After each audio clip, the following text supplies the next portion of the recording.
My spineless fiance defended his mother after she tried to frame me for a felony, so my dad made them both cry. My mother-in-law has never liked me, and she made this clear the day we met. I went to hug her to greet her, but she pushed me off and told me to wash myself before touching her. I thought she was a germaphobe, but the more I thought about it, I realized she was talking about my skin color. That day, she offered me bananas as a snack, kept touching my hair, telling me to admit it's a wig, and while watching a show pointed at an animal at a zoo and asked me if this reminded me of my heritage. What's equally as bad is that my husband laughed alongside her. When I pulled him aside and told him how horrible this was making me feel, he was angry at me because I didn't listen when he warned me his mother was a jokester. After that day, she made it her mission to sabotage our relationship. She started doing things like calling my boyfriend for emergencies while we were on a date, calling his exes prettier than me to my face, and even showed up to our house unannounced with her friend and her friend's daughter, who tried to seduce my boyfriend. My boyfriend always gave in to her too.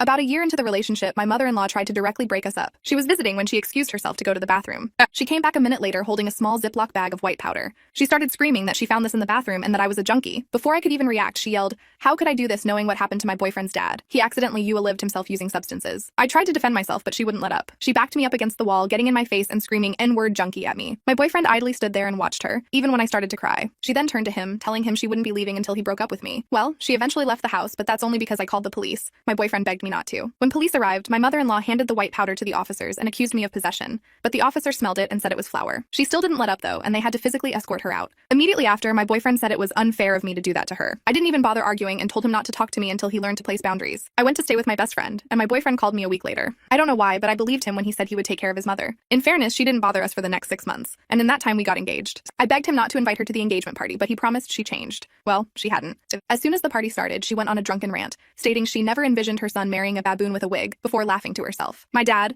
a 6'5" army vet, was attending, and this was his first interaction with her. As soon as she said that, he snapped. He told her he now sees why her husband was dead. "If you were my wife, I would take my life too," were his exact words. When my dad said that, she burst into tears and stood up to run upstairs. My fiance wanted to follow, but my dad turned his attention to him. He went off on him too. "Are you a jellyfish? Do you not have a spine? Your future wife was just insulted at your engagement party and you're going to comfort the evil witch who did it? If you want to marry my daughter, man up. If you run to your mother right now, you are less manly than my grandmother, God bless her soul." My fiance stood there with tears in his eyes before mouthing sorry and slowly continuing after her. I left the ring on the table when he did this, and later that day I got a text from him begging me to reconsider and promising to cut his mother out of his life. Not falling for that one again.